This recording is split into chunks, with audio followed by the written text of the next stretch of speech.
You're a public servant. You're a public servant. This is an oldie but a goodie, since it uses the word servant to signal power over the officer. But is it an accurate description? This is patently false. Public employees don't work for any individual taxpayer, just like public buildings don't belong to any individual member of the public. So this is false. You're a public servant. Oh, that's right, but I'm not your servant. Well, what, do you have any idea on? I don't answer those type of questions. You're the chief, right, sir?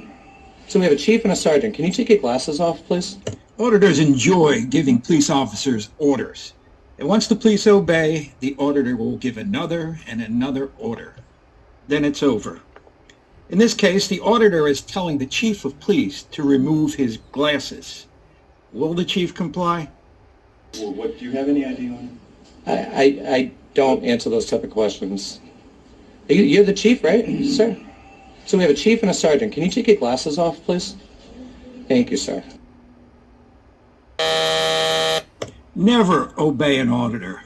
In this particular case, the chief completely caved to this. Okay, the problem with the auditors is they harass people and they harass the police. Now, the problem with the police is when they obey the auditors, well, you know, they cave in and then the auditors do whatever the hell they want. And they're not auditors, they're actually frauditors. The problem is with these cops that obey the frauditors, they're also the same cops that are looking for an opportunity to do some swatting and this.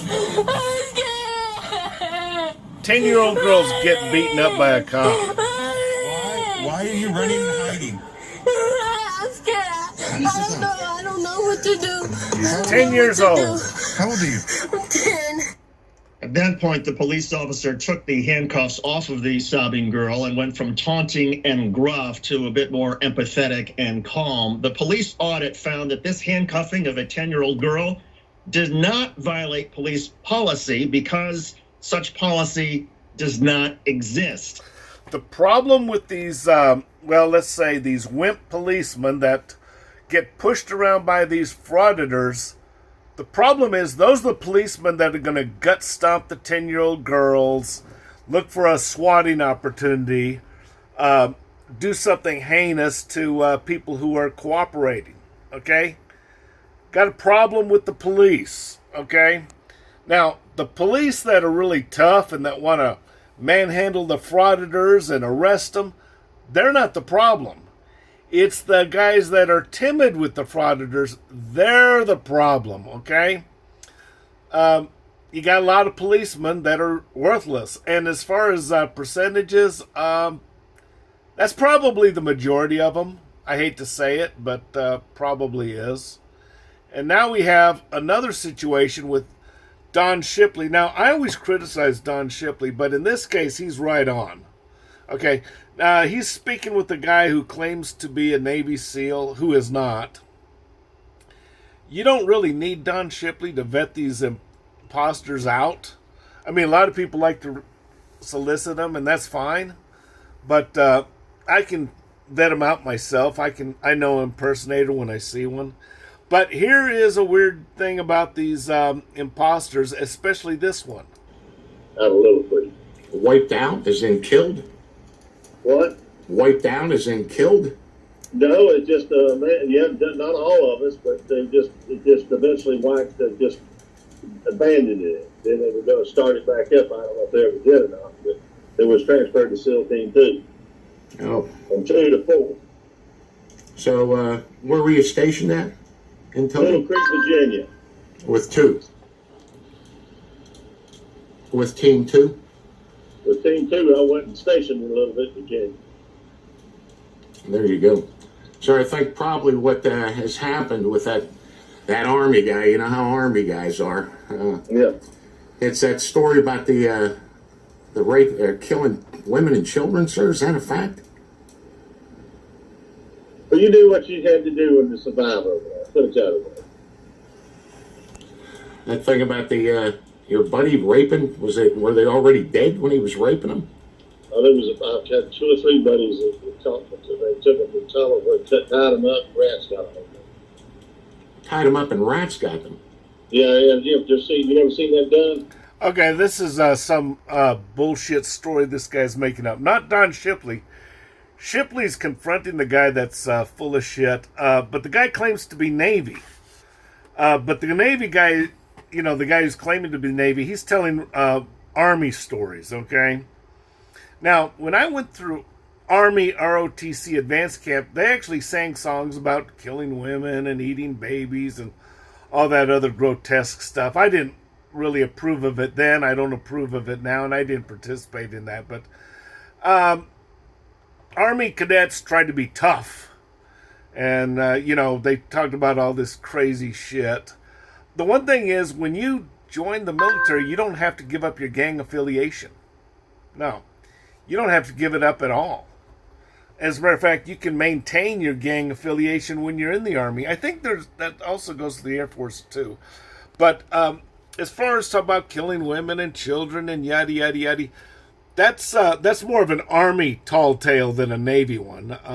I've never actually heard of a sailor mention anything like that. And the ones that I heard about the Army mentioning it, these guys were full of it. Okay, but you got some weirdos there. Now let's talk about infantry combat. Who makes the best infantry combat soldier? Army, Air Force, or Navy? Sorry, I can't evaluate the Marines in this case. Well, believe it or not, it's the Navy. When it comes to infantry combat, the Navy is the best. And I say that as an Army guy. Air Force is second, and the Army is third. The problem is with the Army is they have more REMPs than anybody else. REMP is Rear Echelon let's see, whatever the F stands for. REMP. The Army has the biggest staffs. Okay, they got more staff members than the Air Force and the Navy. Ergo, more REMPs. Ergo, more weird stories. They're trying to be tough. They don't know how to be tough. And they're too afraid to fight. And they're very timid when it comes to fighting. That's a generic, description right there. Now, I've been there too, but I've also been in the action as well.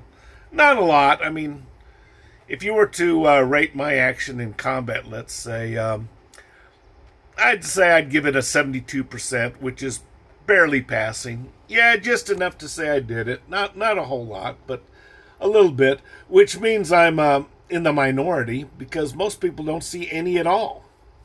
Yeah, especially in the Army, most people get a 0. So as a REMP, your combat score would be 0.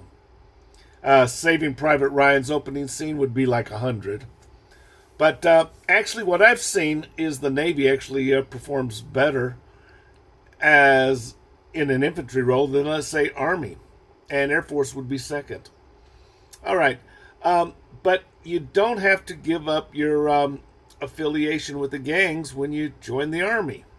And like I said, I think the same's true for the Air Force too. But yeah, in the early 2000s, the Army General Staff, which is 3rd Army, that general, I'm not going to mention his name, but he had a bigger command staff than Ramsey's. And like Ramses, he didn't like Jews. But anyway, they had like over 33,000 in the staff. I mean, that's a hell of a staff group with no combat units. Okay? Now, we talk about the SEALs, and I hate to say it, but their reputation's kind of been muddied quite a bit. Special Forces, no way. They're still standing tall. Okay? Now, if you go through Ranger School, and this has been true like forever, if you're like from another country or an ally, hall pass, free ride. You can drop out of Ranger School during the mountain phase, but they'll graduate you after the Florida phase. Yeah. So if you're an ally, you get a free ride. If you're a female at Ranger School, free ride. And if you're a gang member, free ride. Yeah, a lot of gang members go through Ranger School. Why does the Ranger School give gang members a free ride? Well, it's their last vestige, their last hope of regaining a solid reputation, because their reputation has been soiled. Okay? So, yeah, if you're a gang member, or they think you're a gang member, yeah, they're going to cut you a shitload of slack. I mean, a lot. Because that's their last hope of regaining their reputation. But unfortunately, the Rangers, as the Army, and the SEALs to a lesser extent, their reputation's been soiled.